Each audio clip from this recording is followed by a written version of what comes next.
Welcome to GS news तक में आप सभी का बहुत बहुत स्वागत करता हूं। मैं मानचंद भारती आज बात करने वाला हूं ज्योति शर्मा को लेकर के। ज्योति शर्मा कहीं पागल तो नहीं हो गई हैं? हालांकि ये मुझे शब्द इस्तेमाल नहीं करना चाहिए, लेकिन करना पड़ता है। जिस तरीके से हम देखते हैं चर्चों में जाकर के पैसे को, वहां के दान पेटियों को उठा करके ले जाते हैं उनके लोग, या फिर वो खुद लेकर के जाती है। शराब पी करके चर्च के अंदर जाते हैं, जो कि सख्त मना है। लेकिन आज गुंडा राजशाही जो सरकार है, वो अपने आप को बीजेपी की कार्यकर्ता बताती है और बीजेपी की सरकार कहती है सबका साथ सबका विकास। ये अपना विकास करते हैं कि सबका विकास करते हैं?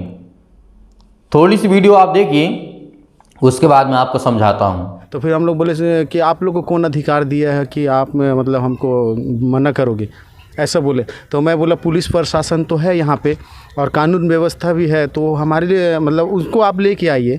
आपके बोलने से हम क्या करेंगे? आपके पास तो कोई अधिकार नहीं है ना कि हम लोगों को आप मतलब रोक सको। तो उन्होंने ये जवाब दिया कि पुलिस प्रशासन हमारी कुछ नहीं उखाड़ सकती, हम पुलिस प्रशासन से नहीं डरते। पहले बजरंग दल वाले लोग आए थे तो पुलिस प्रशासन हमको मना की थी कि जब तक इनका अभी शांत ना हो तब तक ना लगाना। हम बिल्कुल पुलिस प्रशासन की उसकी बात को माना और हमने घर की लोग ही करीबन प्रार्थना कर रहे थे। और ठीक उसी समय आई और ज्योति शर्मा उसके कुछ टीम को लेकर के आई और वहाँ पर यहाँ पर प्रार्थना करने के नहीं करना है ऐसे करके एकदम। तो मैं सामने जाके बोली कि क्यों नहीं करना है प्रार्थना करने में क्या होता है, ऐसा करके बस हम लोग इतना बस बोले हैं। फिर डंडा में ये सब मारपीट करना पूरा चालू कर दिए, तोड़फोड़ चालू कर दिए, अंदर घुस गए पूरा, मतलब बहन लोग के साथ में अत्याचार। फिर मेरे को तो मेरे लोग अंदर लेके चले गए और बाकी सब सामने थे। और ये बहन लोग, ये अनीता और ये लता है, ये सामने रह करके इनका संघर्ष किया। चोट लगी है ये भी?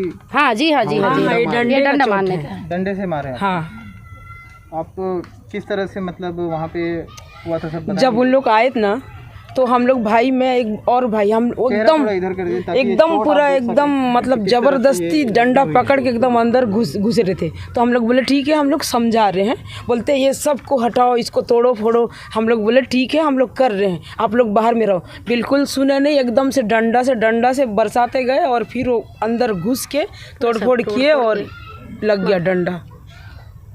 डंडा से इसमें क्या, क्योंकि काफ़ी देर तक आप लोग यहाँ पे मौजूद रहे और उसके बाद फिर क्या धाराएं दर्ज हुई हैं और आगे पुलिस की क्या कार्रवाई है, कुछ बताइए। अभी तक तो हम लोग उसका मतलब जानकारी तो नहीं है। अच्छा। कि हम लोगों को लोग क्या धारा लगाएंगे क्या लगाएंगे, उसका हम लोग को भी कोई जानकारी नहीं है। रुक्मणी सोनवानी है जी केबिन चरौदा बस्ती की।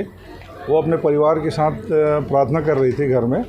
उसी दौरान ज्योति शर्मा और उनके साथ में कुछ लड़के 15-20 लड़के आए और अंदर घुस करके उनके साथ मारपीट किए, घर में तोड़ फोड़ किए हैं और उसके बाद चले गए।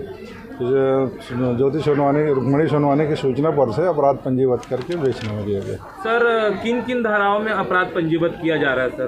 147, 148 और 294, 506, 323, 427 IPC। आज तो मैं मारी हूँ, मैं सीधा बताती हूँ, आज मैंने नहीं मारा है। लेकिन उन्होंने मेरे दुपट्टा खींचा है तो मैं जो डंडा हाथ में पकड़ी हूँ तो उठाई जरूर हूँ, मार दूंगी मैं करके, सर को फोड़ दूंगी करके। उस बीच में फिर धक्का देके हम रूम में घुस गए उनके, और रूम में घुस के फिर उन लोग पूरे बाहर हो गए। मैं बोली तुरंत बाहर होइए, आप लोग सबके सब बाहर जाइए।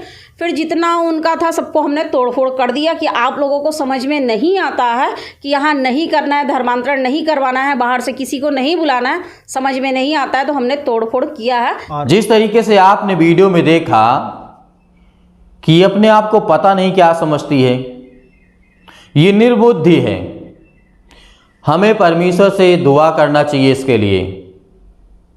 मेंटलिटी इसकी ठीक नहीं है और ये संविधान को पढ़ी नहीं है, ये कानून व्यवस्था को जानती नहीं है, क्योंकि ये अंधभक्त है मेरे प्यो। इसे मैं चैलेंज देता हूं कि अगर इसमें इतनी हिम्मत है तो उन व्यक्तियों के सामने, उस न्यूज चैनल के सामने क्यों नहीं कहती है खुल करके हम ईसाइयों को भगाएंगे इस देश से? जो कहती है कि धर्मांतरण कराते हैं, मुझसे आकर के मिले, मैं भी एक हिंदू था, मुझसे आकर के लिए मिले, मैं उसको करारा जवाब दूंगा। मैं उसको जवाब दूंगा कि मेरा धर्म कौन परिवर्तन कराया है। मैं तो अपने स्वेच्छा से आया हूं। सरकार हमें इजाजत देती है, संविधान हमें इजाजत देता है, तो और इसके आगे क्या है। यहां तक कि मैंने कहा कि मुझे धर्म चुनने से supreme court, president of India जो भारत के राष्ट्रपति हैं, प्रधानमंत्री हैं, सुप्रीम कोर्ट है, किसी भी प्रकार का लॉ, किसी भी प्रकार का कानून मुझे नहीं रोक सकता है। मैं उसको खुले चैलेंज देता हूं ज्योति शर्मा को। मेरा नाम मानचंद भारती है और ज्योति शर्मा से मैं इस वीडियो के माध्यम से बताना चाहता हूं, जो अपने आप को अंधभक्त बनकर बैठी है ना, जिस धर्म को तू फॉलो करती है, जो अपने आप को बहुत कट्टरपन समझती है, वो धर्म का कोई अस्तित्व नहीं है। मैं उसको सिद्ध कर सकता हूं। जिस राम के नाम पर आप लोगों को लड़ाते हैं, लोगों को मारते हैं, लोगों को काटते हैं, उसका कोई इतिहास में नाम है? आप हमें यह सिद्ध कर दीजिए कि राम का जन्म अयोध्या में हुआ है। सिद्ध करिए कि राम का जन्म अयोध्या में हुआ है, क्योंकि एक कथा काल्पनिक है। आपका मनुस्मृति ही हमें बताता है, आपका रामायण ही बताता है, और हमें कहीं से सबूत ढूंढने की आवश्यकता नहीं है। जो आपके पुराण, आपके जो मनुस्मृति है, उसमें ही लिखा हुआ है कि राम नाम का कोई व्यक्ति था ही नहीं। वो पुष्प सुंग मित्र का नाम का व्यक्ति था, जो वृद्धदत्त मौर्य वंश को मार करके उसने साकेत नगरी को अयोध्या बनाया था। उसके बाद वही पुष्प सुंग मित्र जो नाम का व्यक्ति था, उसी को राम बना करके आप लोगों ने ऐसे प्रेजेंट किया, ऐसे लोगों के सामने रखा कि उसे भगवान बना दिया। कभी इंसान के 10 सिर होते हैं?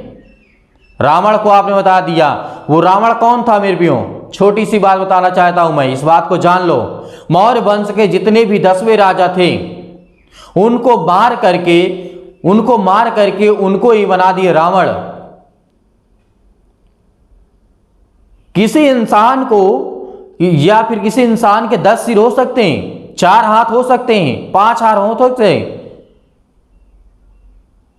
एक कथा काल्पनिक बातों को बना करके ऐसे बेवकूफ बना रहे हैं लोगों को। पढ़े लिखे नहीं है जो उनको बेवकूफ बनाइए, जो नहीं जानते इतिहास को उनको बेवकूफ बनाइए। लेकिन ज्योति शर्मा, मेरी बात ध्यान से कान खोल करके सुन ले। यदि तुझ में इतनी हिम्मत है, साबित कर सकती है कि इतिहास में 1 से लेकर के 12 तक इतिहास में पढ़ाया जाता है, पुष्प सुंग मित्र के बारे में राम का जिक्र क्यों नहीं है? अयोध्या के बारे में क्यों नहीं है? और उसी चीज को हम मनुस्मृति में पढ़ते हैं तो वहां राम मिलता है। अलग अलग कैसे हैं ये 2 व्यक्ति? अलग अलग कैसे हैं? ये हमें सिद्ध करके बताइए। यदि आप में हिम्मत है तो मेरे चैलेंज को स्वीकार करिए और आप बताइए कि जो 2 व्यक्ति हैं, पुष्प मित्र सुंग जो व्यक्ति है और जो राम व्यक्ति है, ये 2 व्यक्ति नहीं मेरे प्रियो, ये एक व्यक्ति हैं। ये 2 व्यक्ति नहीं हैं, ये एक व्यक्ति हैं। मनुवादियों ने अपने हिसाब से मनुस्मृति को आज सुधारने की कोशिश कर रहे हैं। जब लोग पढ़े लिखे हुए अब समझ रहे हैं, अब जान रहे हैं, तो अब उसे मोहन भागवत, बड़े बड़े जैसे आरएसएस के लोग, बजरंग दल के लोग, बीजेपी के लोग और अनेक प्रकार के जो संगठन हैं, कांग्रेस के, मतलब ये सब मनुवादी लोग हैं। ये चाहते हैं कि ब्राह्मण, क्षत्रिय, वैश्य, शूद्र लोगों को हम नीचे दबा करके रखें, लेकिन शूद्र जो ओबीसी, एससी, एसटी के लोग हैं, आज वो पढ़ लिख चुके हैं, तुम्हारे जैसे गंवार नहीं है। किसी धर्म को लेकर के तुम थप्पड़ मारती हो, किसी धर्म को लेकर के पास्टर के ऊपर झूठा आरोप लगा उसे जेल के सलाखों के पीछे डालने की कोशिश करती हो। केस सिद्ध करके दिखाओ ना, किसी व्यक्ति से पूछ करके दिखाओ कि तुम्हारा धर्मांतरण किया गया, तुम्हें कितना पैसा दिया गया है। मैंने भी परमेश्वर के वचन को ग्रहण किया, मैं विश्वास करता हूं आज किसी में हिम्मत हो तो मुझे रोक करके दिखाए, कह दे तुम तो हिंदू हो। तो इस बात को उस ज्योति शर्मा तक पहुंचा दीजिए। और ज्यादा कुछ मैं नहीं बोलना चाहता हूं, इतनी ही बातों से यदि उसके अंदर इतनी क्षमता है, मैं यहां तक कि चैलेंज करता हूं मोहन भागवत आरएसएस के जो राष्ट्रीय अध्यक्ष है, जो अपने आप को अध्यक्ष समझता है, प्रमुख समझता है, राम का इतिहास बता दे तो लोग जान जाएं।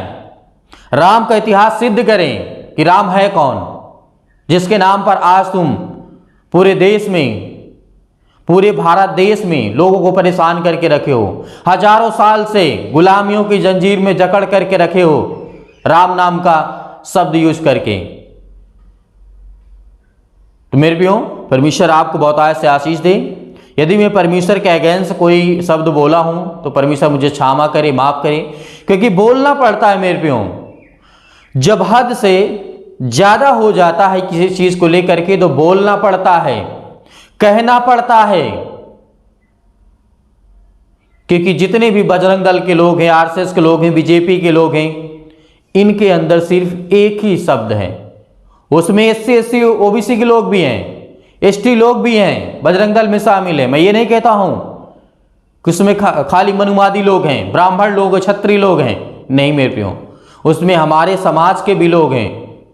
उनको भी पागल बना करके रखे, जिस तरीके से खुद पागल हैं धर्म को बचाने के लिए, क्योंकि आज पढ़े लिखे लोग हो चुके हैं, आज वो समझदार हो चुके हैं, आज उसको नकार रहे हैं, इसलिए क्योंकि वो किसी प्रकार का धर्म नहीं है और न ही किसी प्रकार का राम का अस्तित्व था इस संसार में, इस पृथ्वी पर। जिस तरीके से ब्राह्मण लोगों ने, जिस तरीके से मनुवादी लोगों ने अपने हिसाब से उस राम को रच करके, पुष्पमित्र शुंग को उन्होंने रच करके इतिहास के द्वारा, मतलब इतिहास में तो नहीं मिलता है, वेदों के पुराणों में और मनुस्मृतियों में प्रेजेंट करके हमको दिखाया है।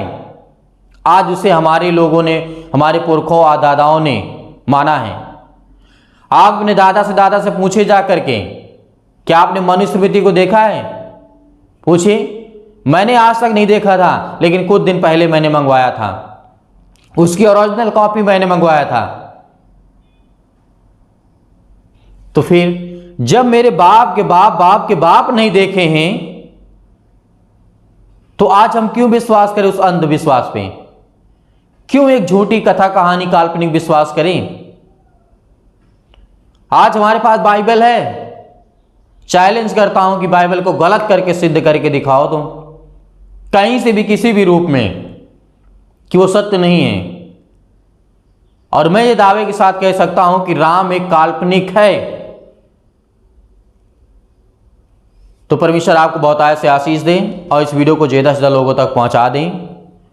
God bless you all of you. Thank you.